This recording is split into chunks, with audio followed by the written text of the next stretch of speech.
ಅಂತೂ ಇಂತೂ ನಮ್ಮಿಬ್ರದ್ದು ಮದುವೆ ಆಯಿತು ಕಾವ್ಯ. ನನಗಂತೂ ತುಂಬ ಖುಷಿ ಆಗ್ತಾ ಇದೆ. ಹೆಂಗೆ ಗೊತ್ತಾ, ನಾವು ಹೆಂಗ ನಿನ್ನ ಮನೆ ಬಿಟ್ಟು ಬಂದಿದ್ದಕ್ಕೆ ಅವತ್ತು ಮದುವೆ ಮಾಡ್ಕೊಂಡ್ವಿ. ನಿಮ್ಮ ಮನೆಗಾಗಿದ್ರೆ ಒಪ್ತಿರ್ಲಿಲ್ಲ, ಬೇಡ ಬೇಡ ಅನ್ನೋರು. ಹೆಂಗ ತುಂಬ ಖುಷಿ ಆಗ್ತಾ ಐತೆ ನನಗಂತೂ. ಎಷ್ಟು ಖುಷಿ ಆಗ್ತೈತೆ ಗೊತ್ತಾ. ಹೌದು ಅರುಣ್ ಅವರೇ, ನನಗೂ ತುಂಬ ಖುಷಿ ಆಗ್ತಾ ಐತೆ. ಹೆಂಗ ನಿಮ್ಮಮ್ಮ ನಿಮ್ಮಪ್ಪ ಒಪ್ಬಿಟ್ಟು ನಮ್ಗೆ ಕರ್ಕೊಂಡೋಗಿ ಮದುವೆ ಮಾಡಿಸ್ಕೊಂಡ್ಬಂದರು. ತುಂಬ ಖುಷಿ ಆಗ್ತಾಯಿದೆ. ಹೋಗಲಿ ಬಿಡತ್ತ, ಎಲ್ಲ ದೇವಸ್ಥಾನದ ಕರ್ಕೊಂಡೋಗಿ ಮದುವೆ ಮಾಡಿಸಿದ್ದಕ್ಕೂ ತುಂಬ ಖುಷಿ ಆಗ್ತಾಯಿದೆ. ಹೆಂಗ ನಿಮ್ಮಪ್ಪ ನಿಮ್ಮಮ್ಮ ಒಪ್ಕೊಂಡಿದ್ದಕ್ಕೆ ನನಗೆ ತುಂಬ ಖುಷಿ. ನೀವು ಅವರು ಒಪ್ಕೊಳ್ಳಲ್ಲ ಅಂದ್ಕೊಂಡಿದ್ದೆ. ಹೆಂಗ ತುಂಬ ಒಳ್ಳೆಯರು ನಿಮ್ಮಪ್ಪ ಅಮ್ಮ. ಹೌದು, ನಾನು ಒಬ್ಬನೇ ಮಗ ಅಲ್ಲ, ನಮ್ಮ ಅಕ್ಕ ಬೇರೆ ಅವಳು ಮದುವೆ ಆಗಿ ಹೋಗಿದ್ದಾಳೆ. ಅದಕ್ಕೇನೆ ಇನ್ನೇನು ಮಾಡೋದು, ಅದಕ್ಕೆ ಇರೋ ಒಬ್ಬ ಮಗನಿಗೆ ಮದುವೆ ಮಾಡೋದು ವಾಸಿ ಅಂತ ಹೇಳ್ಬಿಟ್ಟು ಇಷ್ಟಪಟ್ಟವನೇ. ಸುಮ್ಮನೆ ಹೆಚ್ಚು ಕಮ್ಮಿ ಮಾಡ್ಕೊಂಡ್ರೆ ಆಯಿತು ಅಂತ ಹೇಳ್ಬಿಟ್ಟು ಅದಕ್ಕೆ ಮದುವೆ ಮಾಡಿಬಿಟ್ಟವ್ರೆ. ಹೌದು, ಇನ್ನೊಬ್ರು ಯಾರನ್ನ ಇದ್ದಿದ್ರೆ ಹಿಂಗೆಲ್ಲ ಮಾಡೋಕ್ಕೆ ಹೋಗ್ತಾ ಇರಲಿಲ್ಲ. ಬಿಡತ್ತ, ಇನ್ನೂ ಚೆನ್ನಾಗಿರೋ ಹುಡುಗಿಯರು ನೋಡನಿ ಅಂತ ಹೇಳೋರು. ಹೌದೌದು, ಹಾಗೆ ಮಾಡೋರು ಇವರೇನು. ಅದಕ್ಕೆ ಒಬ್ಬನೇ ಮಗ ಅಲ್ಲ, ಸುಮ್ಮನೆ ನಮಗೂ ಮುಂದೆ ತೊಂದರೆ ಆಗುತ್ತೆ. ಇವಾಗ ಹೆಂಗೋ ಅವನೇ ಇಷ್ಟಪಟ್ಟವನೇ ಅತ್ತ ಅಂತ ಹೇಳ್ಬಿಟ್ಟು ಮಾಡಿದ್ರು.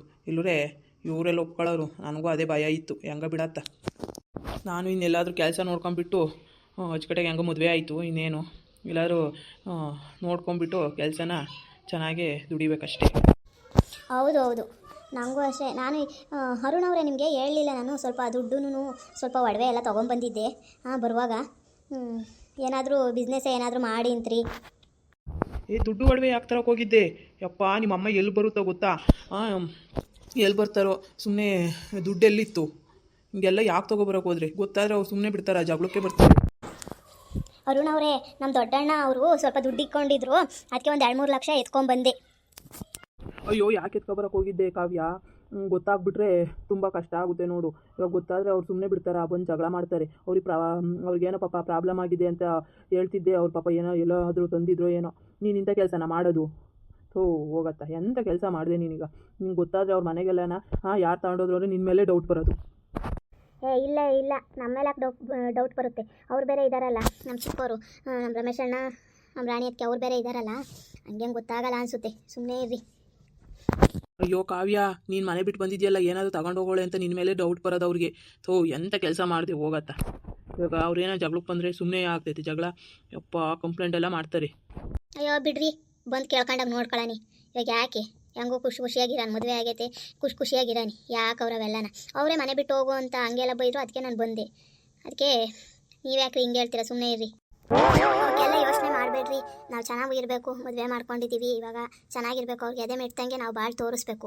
ನಮ್ಮಮ್ಮ, ನಮ್ಮ ಅಣ್ಣವರು ಎಲ್ಲ, ನಮ್ಮ ಅತ್ತಿಗೆ ಅವರೆಲ್ಲನ ಹೆಂಗೆ ಇದು ಮಾಡಿದ್ರು. ಒಂದು ಸ್ವಲ್ಪನೂ ತಡಿಲೇ ಇಲ್ಲ ನನ್ನ. ಹೋಗಬೇಡ ಅಂತ ಏನು ತಡಿಲೇ ಇಲ್ಲ. ಅಯ್ಯೋ ಹೋಗ್ತಾಳೆ ಎಂಬ ಥರ ಇದು ಮಾಡಿದ್ರು.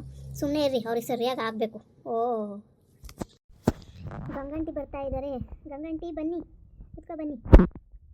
ಅಲ್ಲ ಕಾವ್ಯ, ಮನೆ ಬಿಟ್ಟು ಬಂದು ಇಲ್ಲಿ ಇವನು ಅರುಣನ ಮದುವೆ ಆಗಿದೆಯಲ್ಲ, ನಿಮ್ಮ ಅಣ್ಣನ ನಿಮ್ಮ ಅಪ್ಪ ಅಮ್ಮ ಮದುವೆ ಮಾಡ್ತಾ ಇರಲಿಲ್ವಾ? ನೀನು ಯಾಕೆ ಈ ಥರ ಮಾಡಿಬಿಟ್ಟೆ? ಹೇಳಮ್ಮ ಅತ್ತ. ಅಯ್ಯೋ ಗಂಗಂಟಿ, ಅವರೆಲ್ಲೂ ಮಾಡ್ತಾ ಇರಲಿಲ್ಲ. ನಾನು ಅರುಣನ ವಿಷಯ ಗೊತ್ತಾಗ್ಬಿಟ್ಟು ಮನೆಗೆಲ್ಲ ಬೈದರು ಗೊತ್ತಾ. ಮನೆಯಿಂದ ಹೋಗು, ಬೇಡ ಮರ್ಯಾದೆ ತೆಗಿತೀಯ, ಹಂಗೆ ಹೆಂಗೆ ಅಂದರು. ಇವಾಗ ಮರ್ಯಾದೆ ಹೋಗಿಲ್ವಾ? ನಾನು ಮನೆ ಬಿಟ್ಟು ಬಂದು? ಹೋಗ್ಲಿ ಬಿಡತ್ತ, ಉಳ್ಳ ಮದುವೆ ಆಗಿದ್ದೀರಾ, ಚೆನ್ನಾಗಿರ್ರಿ. ಇನ್ನೇನು ಮಾಡೋಕ್ಕಾಗುತ್ತೆ?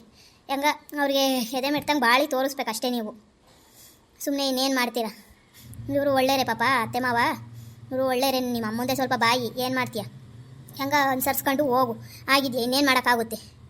ನಿಮ್ಮ ಅತ್ತಿಗೆರು ಭಾರಿ ಅವರೇ, ಒಬ್ರಿಗಿನ್ನ ಒಬ್ಬರು. ಏನು ಮಾಡೋಕ್ಕಾಗಲ್ಲ. ಗಂಡನ ಮನೆಗಾದರೂ ಸುಖವಾಗಿರ್ತೀಯನ, ತವ್ರ ಮನೆಗಂತೂ ಸುಖವಾಗಿಲ್ಲ ನೀನು. ಹೋಗ್ಲಿ ಬಿಡು, ಏನು ಮಾಡೋಕ್ಕಾಗಲ್ಲ. ಅವರಂತೂ ಹುರ್ಕೊಂಡು ತಿಂತಾರೆ ಹಂಗೆ ನಿನ್ನಂತೂ. ಹೆಂಗ ಕಾಲು ತೆಗೆದು ಬಂದಿದ್ಯಾ, ಚೆನ್ನಾಗಿರು.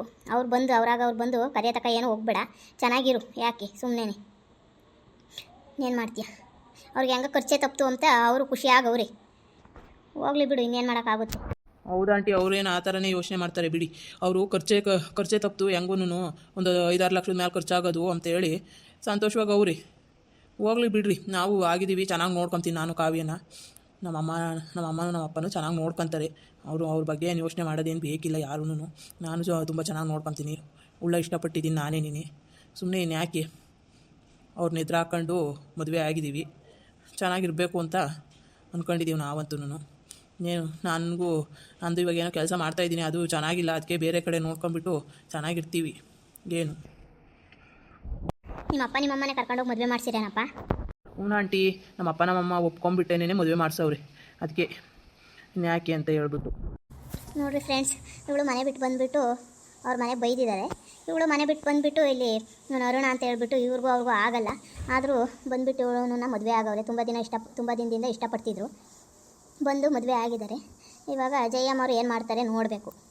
ನೋಡಿ ಫ್ರೆಂಡ್ಸ್, ಇನ್ನು ಮುಂದೆ ಹೊಸ ವೀಡಿಯೋಗಳಿಗಾಗಿ ಲೈಕ್ ಮಾಡಿ, ಸಬ್ಸ್ಕ್ರೈಬ್ ಮಾಡಿ, ಶೇರ್ ಮಾಡಿ, ಫಾಲೋ ಮಾಡಿ ಫ್ರೆಂಡ್ಸ್.